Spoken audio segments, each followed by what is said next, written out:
तो मैं बता रहा था, एक कम्युनिस्ट लीडर थे, उनका नाम था एम.एन. रॉय। क्या था?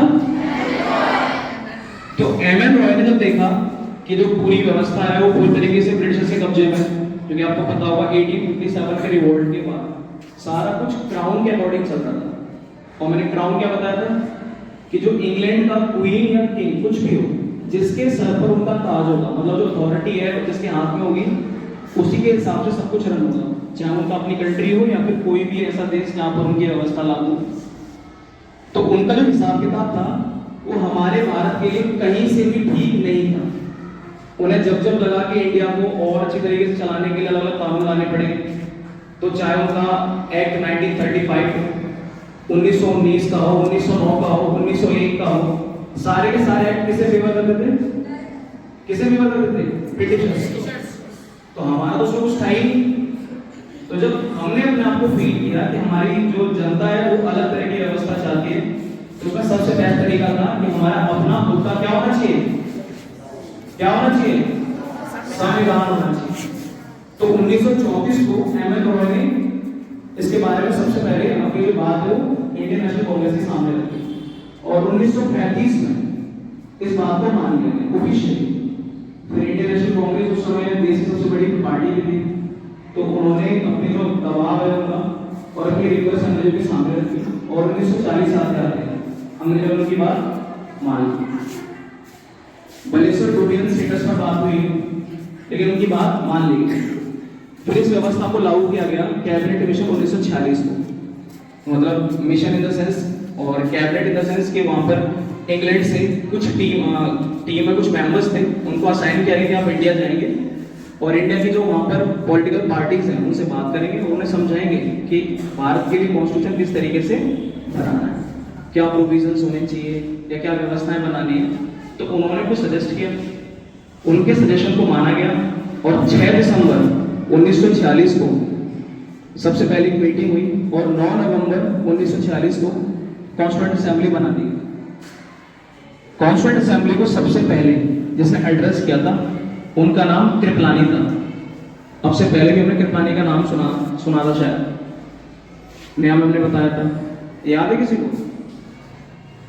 ये गांधीवादी विचारक है और समाजवादी भी, जिन्हें सोशलिस्ट कहते हैं। सबसे पहले इन्होंने एड्रेस किया था। कुछ बच्चे, हम 8 क्लास के बच्चों को पार्लियामेंट लेकर गए थे, सेंट्रल हॉल देखा था वहां पर। सेंट्रल हॉल में पहली मीटिंग हुई है, सारी की सारी कॉन्स्टिट्यूएंट असेंबली की मीटिंग वैसे वहीं पर रखी जाती थी, कुछ इधर उधर हुई थी। टोटल 166 मीटिंग हुई है, 166। कितनी? और 9 दिसंबर 1946 से संविधान पर काम शुरू हो गया था। क्या डेट है?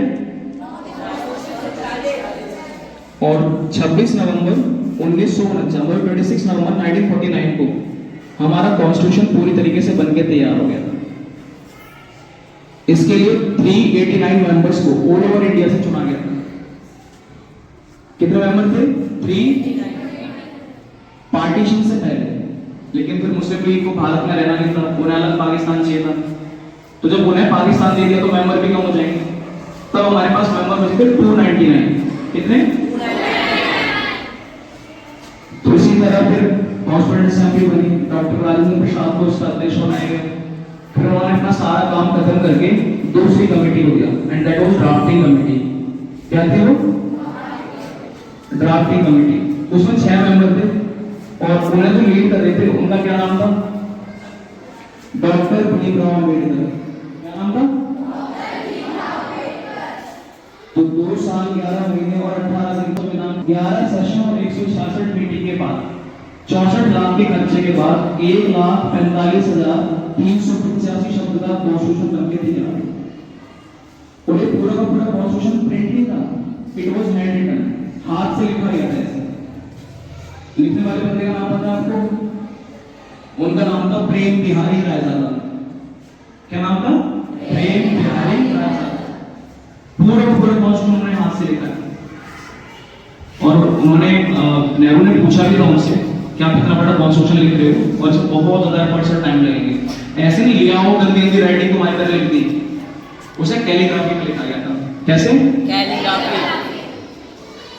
उसमें लिखकर तैयार किया गया था और उन्होंने उसके बदले जो पेमेंट ली थी एक शर्त थी कि मुझे पैसे तो एक भी ना दिए जाए, पर कॉन्स्टिट्यूशन का पेज जहाँ जहाँ खत्म होगा वैसे एक पेज लिख दिए, तो वहाँ पर सिग्नेचर किसके होंगे?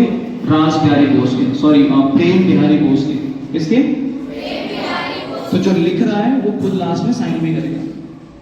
वेल 26 नवंबर को एक और इंटीग्रेटरी मीटिंग होती है, सभी आते हैं सिग्नेचर करने के लिए और बहुत सारे लोग एब्सेंट हो जाते हैं।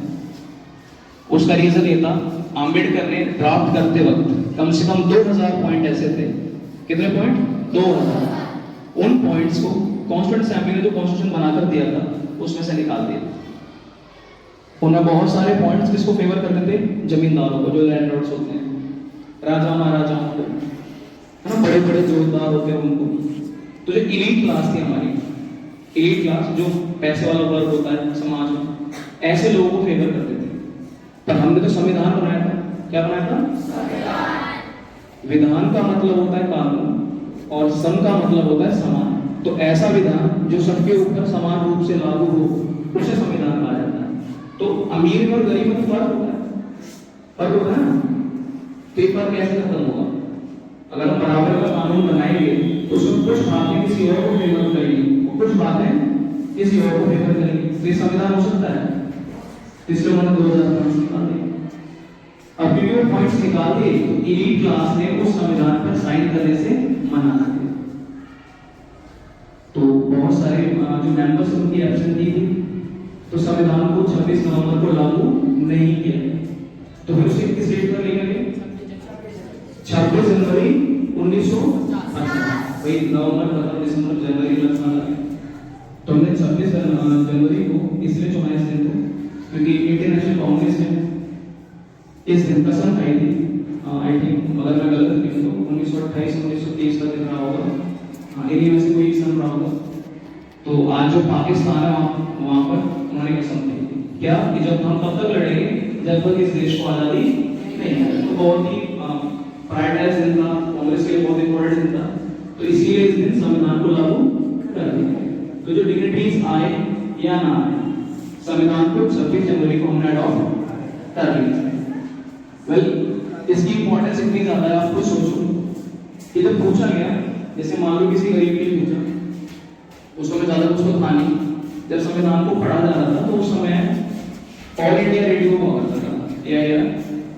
तो जो भी कुछ पार्लियामेंट के अंदर सेंट्रल हॉल में हो रहा था उसको मेरी तरह माइक में लेकर पढ़ा जाता था कि नहीं हमने कॉन्स्टिट्यूशन के अंदर ये चीजें डाली। और वो प्रोविजन गांव-गांव में टेलीकास्ट हो रहे थे रेडियो के थ्रू या माइक के थ्रू, कैसे भी, जो जहां पर जिसके पास एक्सेसिबिलिटी है वो लोग वहां पर सुन रहे हैं। अब इतना लंबा संविधान, उसमें से कितने लोगों को क्या समझ में आया होगा? 15% लोग भी ढंग से लिटरेट नहीं थे पूरी कंट्री के अंदर। उसमें भी इतनी सारी डाइवर्सिटी थी, कोई मराठी जानता है, गुजराती जानता है। तो पॉसिबल है सबके लिए समझना है? तो इसको पॉसिबल बनाने के लिए नेहरू ने कॉन्स्टिट्यूएंट प्रियम्बल की मांग रखी कि भाई जिस तरीके से संविधान में प्रियम्बल होता है, फर्स्ट पेज होता है, यूएस के कॉन्स्टिट्यूशन में भी होता है,